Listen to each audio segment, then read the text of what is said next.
अच्छा अबिन नोआ लेबिन जे ओना घटनाटा दो ओका खुजा एहब लेना और ओकारे चाबा हाकना। अलिंग सोमराय किस्कु कनालिंग फतेहपुर कालीतला ओड़ा तालिंग। तो घटना दो हुयुग कना हला दिको मिट्टन अनुष्ठान चलू कान तया शीतला पूजा उपलक्षे अडिगान दिको को जारा लाको और अडिगान पौर को न्यू लेआ को।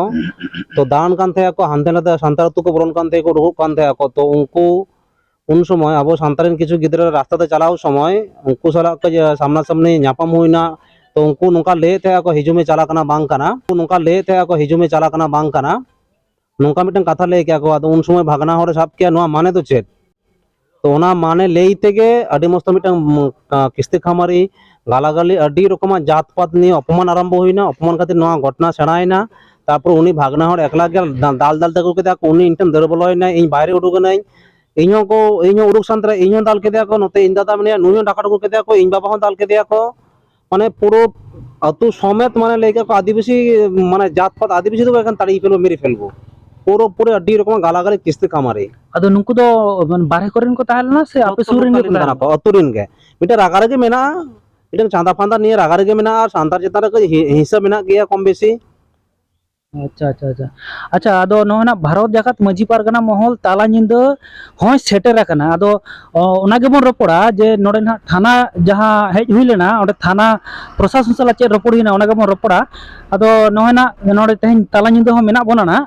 अदो नुकु थाना खोजा न उडुक कते नोडे बोन रपड़ कना। अदो थाना रे दो चेट कमी होरा को हिना से चेट चेलकान जवाब कम के उनको होय। आदो फतेहपुर ना जहां घटना घटाव लेना आदो ओना इदी कते पारगना बाबा जहां लई केत जे एनांग आबो ठेन खबर को भेजा किया फोना फोनी तालाते आ लैयात बोना को जे कथा नोका दाल दापाल हुई आकना। तो आले गे बर्ती को दाल आकात ले आको तो सांगे को ताहे कान खातिर बर्ती को दाल आकात ले।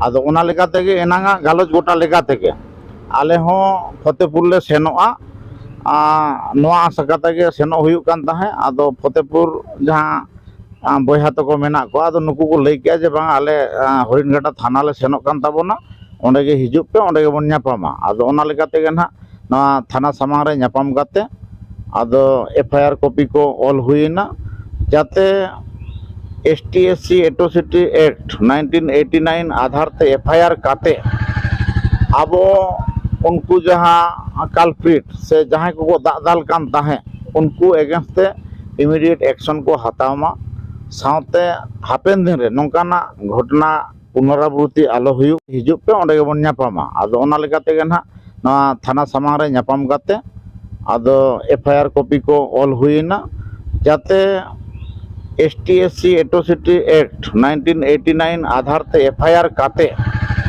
आबो उनको जहां कल्प्रिट से जहां को दाल कान ताहे उनको एगेंस्ट इमीडिएट एक्शन को हतावमा साउते हापेन दिन रे नोंकाना घटना पुनरावृत्ति आलो हुयुग मा नोआ को खातिर तेगे तेहेन हरिणघाटा थाना ते सेन हुई लेना और एफआईआर ऑटो हुई आकना। आदो नुको थाना कर्तृपक्ष को लई आका जे आले तेहेन निंदा गे ना एक्शन ले हतावेआ और आपे पे बढ़ाई दाड़ेया ना चेद हुयुग कना आपे पे बढ़ाई दाड़ेया ओना कथा को लई हचो किया।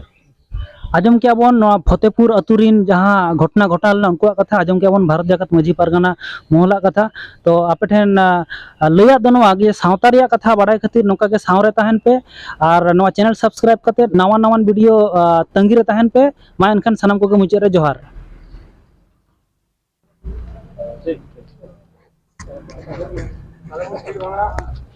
वीडियो ना भेजा जाए